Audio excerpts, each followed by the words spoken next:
શ્રીમતી કે girls high school Patan ખાતે દાતા doctor Minaben Parekh ઓઝાના દાનથી Nirav fitness જીમનું આજરોજ ઉદ્ઘાટન કરવામાં આવ્યું હતું। ડોક્ટર મીનાબેન પારેખ ઓઝા દ્વારા તેમના લાડકા પુત્ર સ્વર્ગસ્થ નીરવ પારેખની 10મી પુણ્યતિથિએ માતૃ સંસ્થા શ્રીમતી કે ગર્લ્સ હાઈસ્કૂલને ઉદારદાન આપીને આજે ડોક્ટર મીનાબેન પારેખ તેમના ભગીની ઉમાબેન દ્વારા આચાર્ય ડોક્ટર દિનેશભાઈ પ્રજાપતિ, કમલેશભાઈ સ્વામી, શ્રીમંત ફતેહસિંહ રાવ સાર્વજનિક પુસ્તકાલય પરિવારના પ્રમુખ ડોક્ટર શૈલેષ સોમપુરા, ઉપપ્રમુખ સુનિલ પાગેદાર, અશ્વિનભાઈ નાયક, હસમુખભાઈ સોની, જ્યોતિન્દ્રભાઈ ભટ્ટ વગેરેની ઉપસ્થિતિમાં નીરવ ફિટનેસ જીમનો શુભારંભ કરવામાં આવ્યો હતો। ડોક્ટર મીનાબેન પારેખ દ્વારા આ શાળાના 1963ની બેચના ભૂતપૂર્વ વિદ્યાર્થીની રહી ચૂક્યા છે અને આ અગાઉ સૌપ્રથમ શાળામાં પાછળના ભાગે અવાવરી પડેલ ઉજ્જળ જગ્યા હતી। ત્યાં ડોક્ટર મીનાબેન પારેખ ઓઝા દ્વારા ઉદારદાન આપી તેમના સુપુત્ર સ્વર્ગસ્થ નીરવની સ્મૃતિમાં ઝૂલા સહિત નીરવ ઉદ્યાન તૈયાર કરવામાં આવ્યું હતું। શાળામાં અભ્યાસ કરતી તમામ વર્ગની ધોરણ 10ની વિદ્યાર્થીનીઓ માટે શરૂ કરવામાં આવેલ પ્રશિક્ષણ વર્ગ તેમજ વિદ્યાર્થીઓને નોટબુક, ચોપડા માટે ડોક્ટર મીનાબેન પારેખ દ્વારા દાન આપવામાં આવ્યું છે।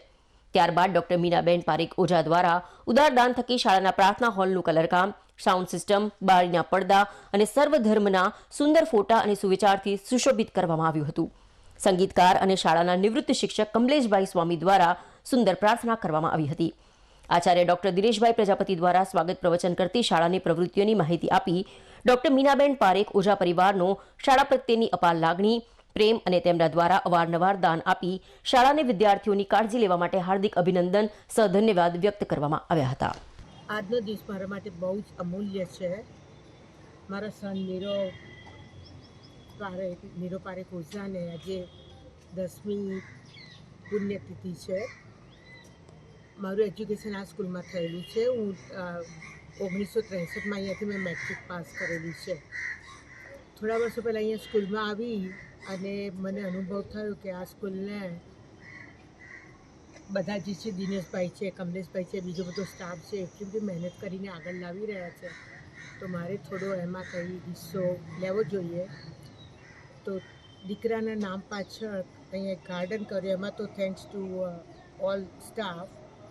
એ પછી મને એટલો બધો ઇન્ટરેસ્ટ પડવા માંડ્યો, એની પ્રગતિ સ્કૂલની એટલી બધી છે, તો પછી કોન્ફરન્સ હોલમાં થોડો મેં ઇન્ટરેસ્ટ બતાવ્યો અને એમાં થોડું બધું અપગ્રેડ કર્યું છે અને અલ્ટિમેટલી હેલ્થ ઇઝ વેલ્થ એ વિચાર કરીને પછી આ જિમ્નેશિયમનો ખ્યાલ કર્યો છે અને છોકરાની તબિયતના હિસાબે જે હી ડાઈડ ઓફ હાર્ટ એટેક, મારો પોતાનો જે સન હતો એને હાર્ટ એટેકથી મરી ગયેલો, તો હોપફુલી આ જીમ વિલ હેલ્પ બધાને ખૂબ મદદ કરશે કે કેમ કરતાં હેલ્થ સારી રાખવી જોઈએ।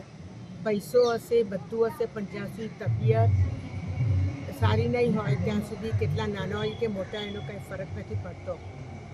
એટલે મારી ઈચ્છા એવી છે કે બધા હેલ્ધી રહે અને આમાં ને એમાં સ્કૂલ પણ પ્રગતિ કરતું રહે અને હું પણ કંઈ હેલ્પફુલ થઈ શકું। અને thank you for inviting me to the school, Kamleshbhai, Dineshbhai અને એવરી અધર સ્ટાફ મેમ્બર અને આપ બધા ઓફકોર્સ નામ નથી દઈ શકતી પણ બધા તો બધાનો ખૂબ આભાર માનું છું મને અહીંયા ઇન્વાઇટ કરી છે।